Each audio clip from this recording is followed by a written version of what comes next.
Hello बच्चा लोग, आज छोटा सा एक टॉपिक का नाम है आपका डाइपोल मूवमेंट, द्विध्रुव आघूर्ण, स्पेशली क्लास 11th और क्लास 11th के साथ साथ उन वीक स्टूडेंट्स के लिए जो केमिस्ट्री में थोड़े से कमज़ोर हैं। ठीक है, बुरा नहीं मानना मेरी बात का। इस डाइपोल मूवमेंट को मैं 2-3 पार्ट में लेके आऊँगा आपके सामने। आज जो बता रहा हूँ उस डाइपोल मूवमेंट का बेसिक कॉन्सेप्ट बता रहा हूँ बिल्कुल आसान तरीके से, और उसके बाद में डाइपोल मूवमेंट का हायर लेवल तक का जो प्रॉब्लम्स हैं आपका, उनके बारे में हम लोग डिस्कस करेंगे। वजह ये है कि अगर डाइपोल मूवमेंट नाम का टॉपिक क्लियर नहीं होगा तो ये आपको 12th तक और 12th के आगे जिन छात्रों ने सोच रखा है कि मैं जेईई मेंस एडवांस या नीट वगैरह करने जा रहा हूँ, उनके लिए भी इसका आना ज़रूरी है। इसलिए मैंने विचार बनाया कि डाइपोल मूवमेंट आपको एक बार में ना करा के 2-3 कॉन्सेप्ट में लेके जाऊँगा। इसलिए आज जो मैं डाइपोल मूवमेंट कर रहा हूँ तो मैं कह सकता हूँ, इसमें भी कह सकता हूँ मैं डाइपोल मूवमेंट्स पार्ट फर्स्ट कर दीजिए आप इसको, क्योंकि मैं 3-4 पार्ट में लेके जाऊँगा हायर लेवल तक इसको। ठीक है, इस बात का आप ध्यान रखिए थोड़ा सा। तो क्या है डाइपोल मूवमेंट, इसकी शुरुआत करता हूँ। ध्यान देना, फिर जो वीक स्टूडेंट्स भी हैं उनके लिए भी ये काम करेगा, वो भी समझ सकते हैं। और 11th तो चूँकि आप शुरू कर रहे हैं, बच्चे लोग हाई स्कूल से जो पढ़ के आते हैं वो इतना नहीं पढ़ा होता हम लोगों ने, तो उनके लिए तो ये आसान पढ़ना ही पड़ेगा सबसे पहले, वरना टिपिकल कैसे समझ में आएगा। ठीक है, तो मैं शुरू करता हूँ। आप ध्यान दीजिए इस टॉपिक पे। कोई प्रॉब्लम्स हो आप कमेंट्स में लिख के भेजिए मुझे। नोट्स मैं आपको प्रोवाइड करा चुका हूँ इसके, आप उनको चेक कीजिए, उनको नोट कीजिए, बुक्स देखिए, बाकी मैं आपको समझा रहा हूँ। ठीक है, देखिए एक सबसे सिंपल एग्जाम्पल उठाता हूँ। मैंने ले लिया HCl। 9th-10th का बच्चा भी इसको जानता है। HCl हाइड्रोक्लोरिक एसिड कहते हैं, हाइड्रोजन क्लोराइड कह सकते हैं।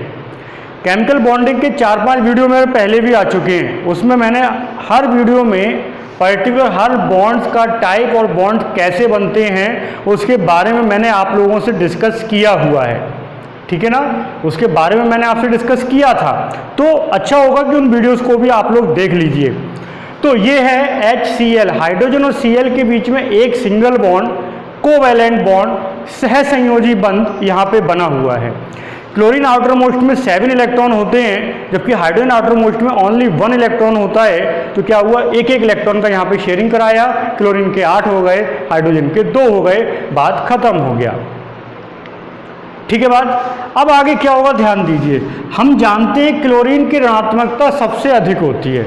सबसे अधिक से मतलब बहुत अधिक होती है। मैंने एक फॉर्मूला बताया था, आप याद कर लीजिए। फोन कल करना ब्रो, FON, फ्लोरीन सबसे ज़्यादा, ऑक्सीजन उससे कम, नाइट्रोजन उससे कम, कल Cl उससे कम, करना साइलेंट है, ब्रो Br, ब्रोमीन उससे कम। यानी ये विद्युत ऋणात्मकता का इलेक्ट्रोनेगेटिविटी का क्रम होता है। तो क्लोरीन की इलेक्ट्रोनेगेटिविटी हाइड्रोजन की कंपैरिजन में ज़्यादा होती है।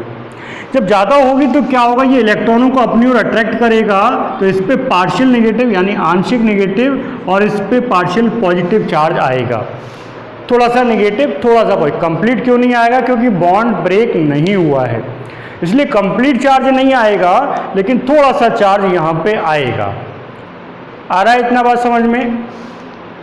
चलिए आगे बात करते हैं इसके।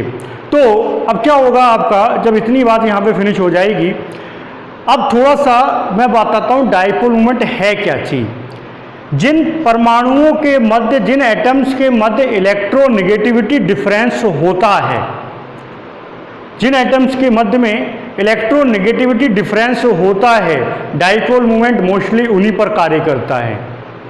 होता क्या है, डाइपोल मूवमेंट को हम लोग डिनोट करते हैं म्यू से, म्यू।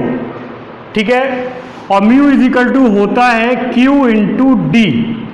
ये क्या है Q इंटू डी, इस चीज़ को समझो।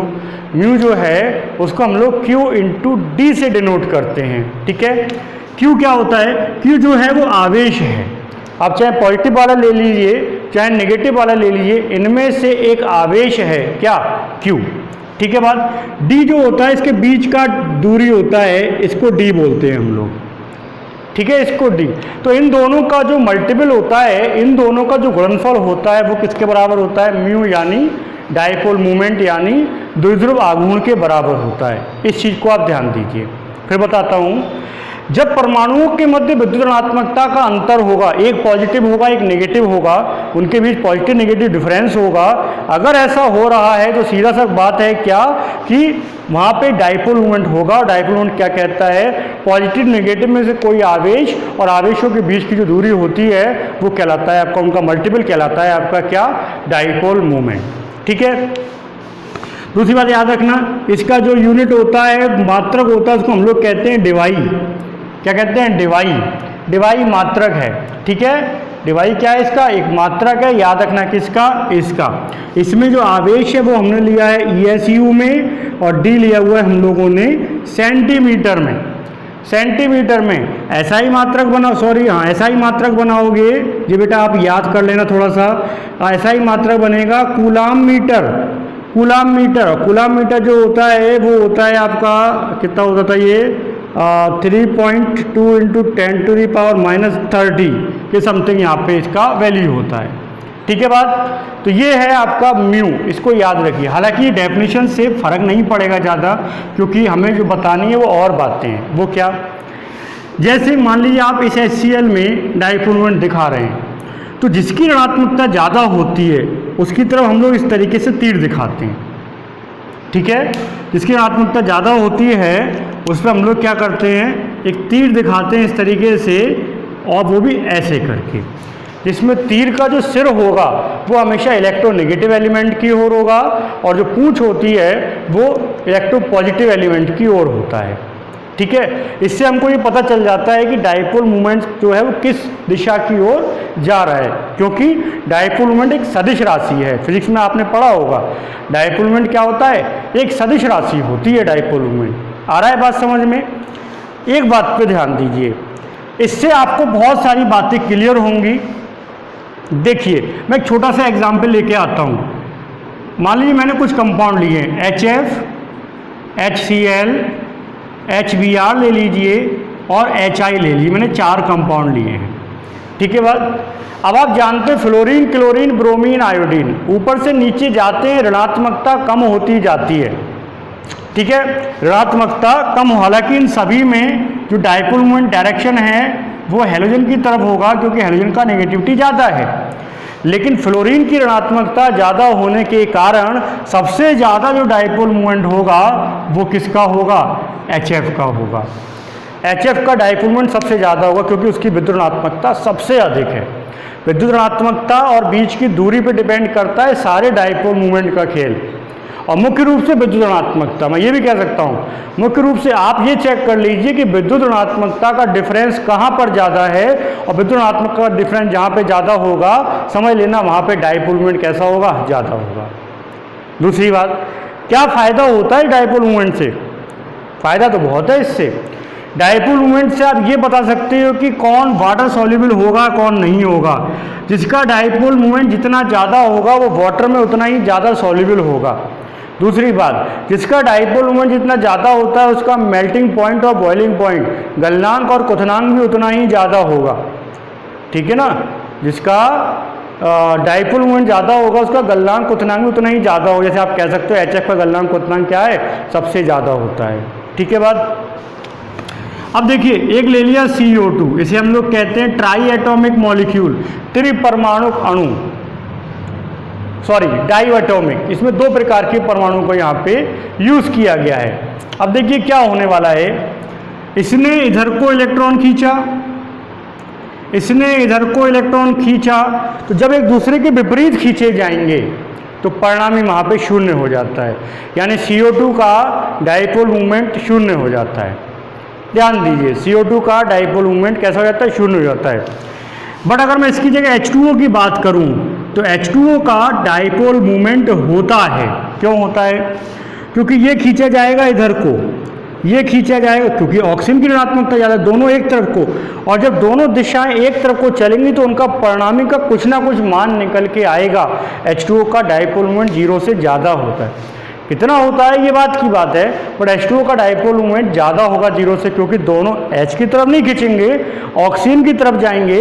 जब वो ऑक्सीजन की तरफ जाएंगे तो क्या होगा, कुछ ना कुछ डाइपोल मूवमेंट का वैल्यू भी यहाँ पर निकल के आता है। ठीक है। ऐसे एक और बताता हूँ, ये है टेट्रा एटॉमिक, चतुष्परमाणुक है ये NH3 अमोनिया, और अमोनिया का शेप होता है इस तरीके से।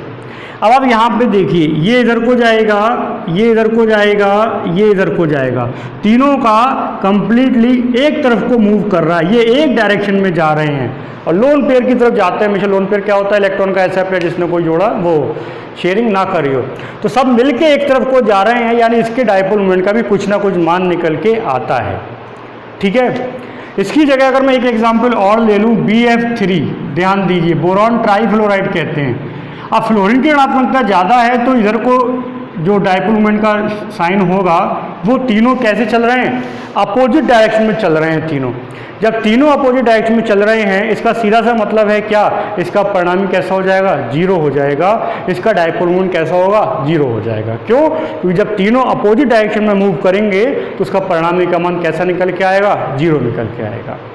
ठीक है बात? तो बेटा ये बेसिक सा कॉन्सेप्ट मैंने आज डायपोल मोमेंट का आपके सामने लिया है। इंपॉर्टेंट बात ये है कि अगर आपको ये पता चल जाए कि विद्युत ऋणात्मकता किसकी ज़्यादा किसकी कम, तो आप डायपोल मोमेंट का निकालना आपके लिए आसान हो जाता है। और उसके लिए मैंने क्रम भी बताया था, फोन, कल, करना, बिरो, आई, कम, श्योरली, प्यारा, होम, ये क्रम है। काय चीज़ का क्रम है ये? इलेक्ट्रोनेगेटिविटी का। सबसे ज़्यादा फ्लोरीन की होती, सबसे यहाँ पे कम हाइड्रोजन की होती। इसके बाद तो सब हाइड्रोजन से पीछे चले जाते हैं। तो इसको भी ध्यान रखो। इलेक्ट्रोनेगेटिव डिफरेंस अगर आपको पता हो, डायपोल मोमेंट निकल के आएगा। डायपोल मोमेंट पता चल जाएगा तो आपको पता चलेगा किसका आयनिक कैरेक्टर कितना ज़्यादा है, कौन वाटर सॉल्युबल होगा आपको पता चल जाएगा, किसका गलनांक क्वथनांक कितना होगा ये पता चल जाएगा, और किसकी स्ट्रक्चर क्या है, किसकी संरचना क्या है, ये भी हम लोगों को पता चल जाता है। लेकिन फिलहाल मैं डायपोल मोमेंट के बारे में आपको इतना ही बताऊंगा। मैं नेक्स्ट वीडियो लेके आऊँगा, थोड़ा हायर लेवल के लेके आऊँगा आपके लिए। लेकिन पहले आप डायपोल मोमेंट का इतना सा कॉन्सेप्ट कंप्लीट करें। ओके, धन्यवाद आपका।